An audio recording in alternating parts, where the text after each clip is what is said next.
Selamat pagi anak-anak, apa kabar semuanya? Semoga dalam keadaan sehat walafiat ya, dan semoga pandemi COVID ini segera berakhir agar kita dapat melakukan proses pembelajaran seperti biasa. Sebelumnya perkenalkan, nama Ibu Niwayan Evi Lestariani dari Pendidikan Sejarah STKIP PGRI Bandar Lampung. Ibu akan menjelaskan tentang sistem pendidikan negara Korea Selatan. Pasti kalian penasaran kan bagaimana sistem pendidikan di Korea Selatan pada saat ini?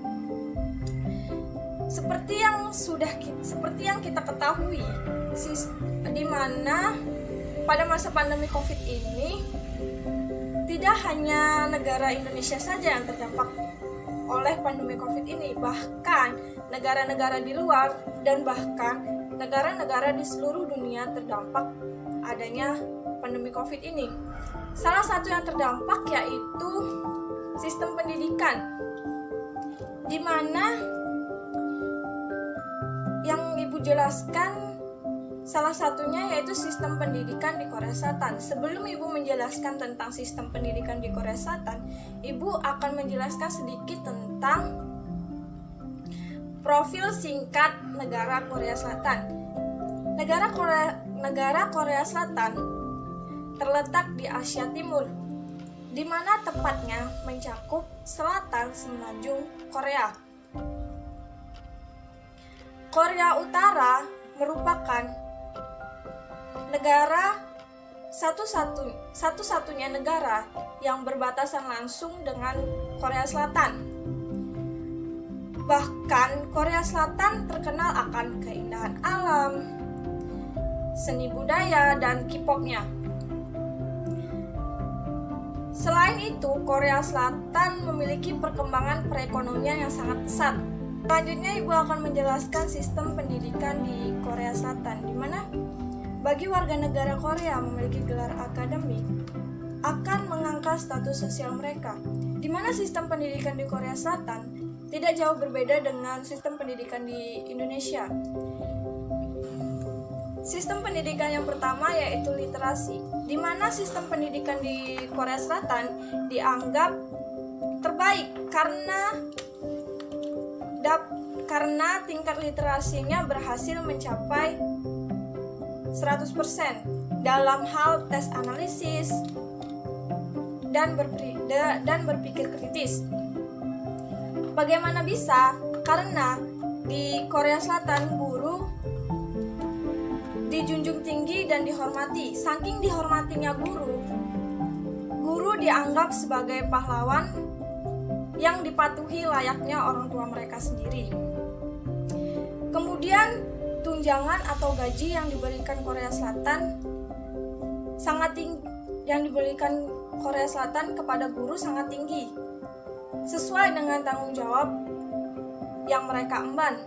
Gaji dan upah yang diberikan Korea Selatan kepada pekerja guru tertinggi se-Asia, di mana pendapatannya kurang lebih 1 miliar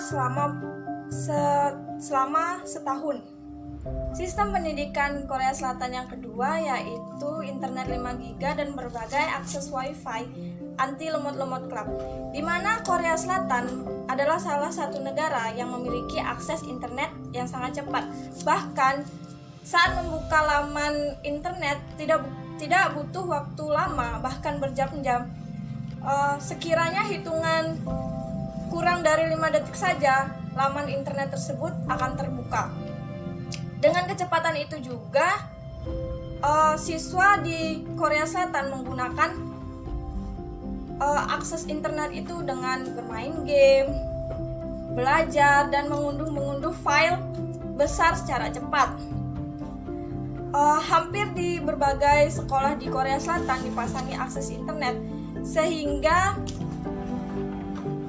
siswa di Korea Selatan memiliki akses belajar secara digital. Di mana murid Korea Selatan terbatas telepon genggam mereka. Seperti halnya di Indonesia, di Korea Selatan juga tidak boleh menggunakan HP di saat jam pelajaran. Pendidikan yang ketiga yaitu budaya bimbel, di mana di Indonesia ikut bimbingan belajar merupakan suatu pilihan, sedangkan di negara Korea Selatan ikut bimbingan belajar merupakan suatu kewajiban, sehingga bimbel menjadi salah satu budaya di negara Korea Selatan, di mana siswa di Korea Selatan selalu pulang larut malam, sehingga mereka belajar kurang lebih dari 16 jam dalam sehari.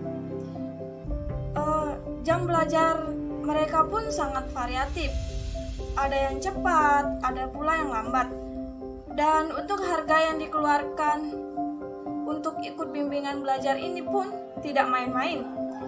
Sehingga faktanya selain untuk belajar mengulas pelajaran agar lebih paham lagi, bimbel juga digunakan sebagai sarana komunikasi dan membuat jaringan sosial murid Korea.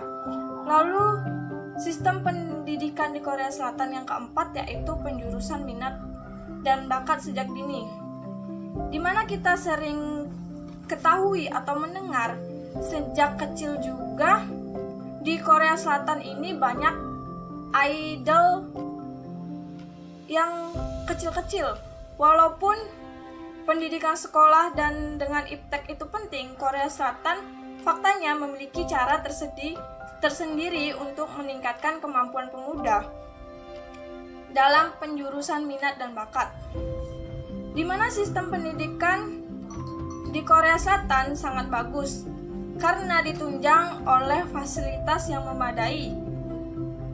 Seperti halnya fasilitas tersebut menjadi salah satu motivasi dan dorongan yang kuat bagi kalangan siswa yang bersungguh-sungguh menimba ilmu pengetahuan di negara Korea Selatan. Lalu di mana pemerintah Korea Selatan telah menyediakan akses internet berkecepatan tinggi di setiap sekolah, sehingga siswanya lancar dalam melaksanakan proses pembelajaran dan pengajaran. Mungkin itu saja materi yang dapat Ibu sampaikan pada hari ini. Jika ada yang kurang jelas atau ingin bertanya, silakan bertanya. Jadi Ibu tarik kesimpulan dari sistem pendidikan di negara Korea Selatan. Yang pertama yaitu di mana pendidikan di Korea Selatan pada masa pandemi COVID ini masih diperhatikan. Yang kedua yaitu di negara Korea Selatan adalah salah satu negara yang memiliki akses internet sangat cepat. Lalu kesimpulan yang ketiga yaitu di mana sistem pendidikan Korea Selatan dianggap terbaik sehingga berhasil mencapai literasi dengan jumlah 100%. Sebelumnya Ibu akhiri, selamat pagi.